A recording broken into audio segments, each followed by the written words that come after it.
pursuit out of the city of San Bernardino. It came through Orange County. Right. So the CHP actually lost that one in South LA, and while we were in South LA, Newton Division officers began following this, and as soon as it turned into a pursuit, we pulled the trigger and moved Desmond. So we were over this probably within 3-4 minutes of it starting. So this is actually kind of fresh, but covered a decent amount of ground. This started south of downtown LA, almost in the Vernon area, just kind of on the city line of Vernon in the city of LA, and then it's come up all the way through the east side of downtown, through Chinatown, past Dodger Stadium, past the 5. Now we're coming up into like the Highland Park, Montecito Heights area. So, what happened? Getting out. I'm on the brakes. I'm on the brakes trying to get out. Whoa! Oh my God! Oh no!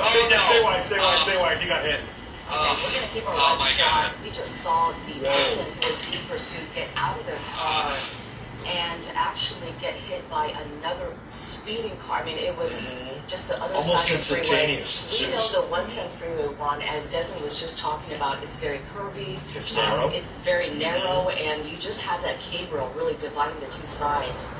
And as soon as the car didn't even come to a stop yet.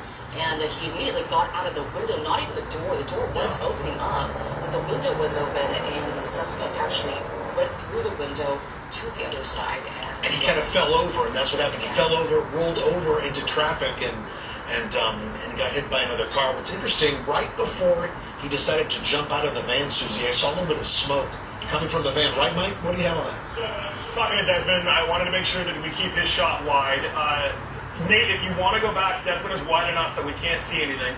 I can tell you that the person is down in lanes. They are not moving. Does not appear that this is going to end well at all.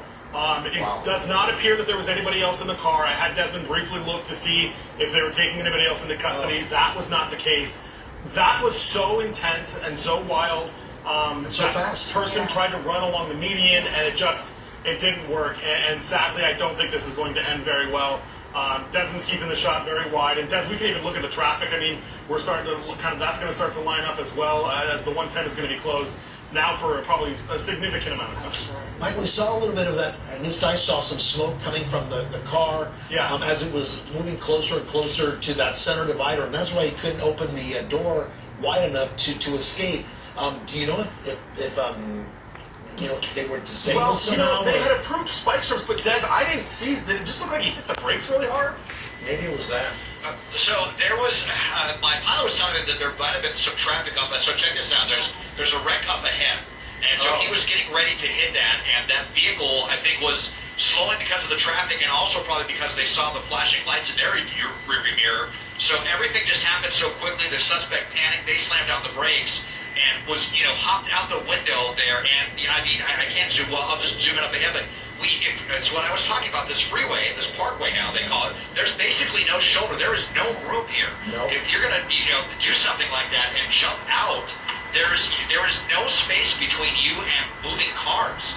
And so this person just in a panic. It's just you think like.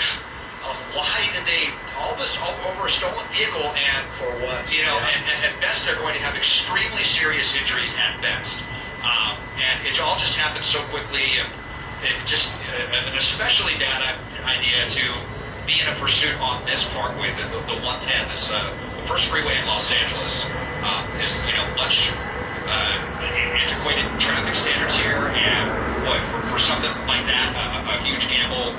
Obviously ended in the worst way possible. And imagine being the driver of that car leading to him.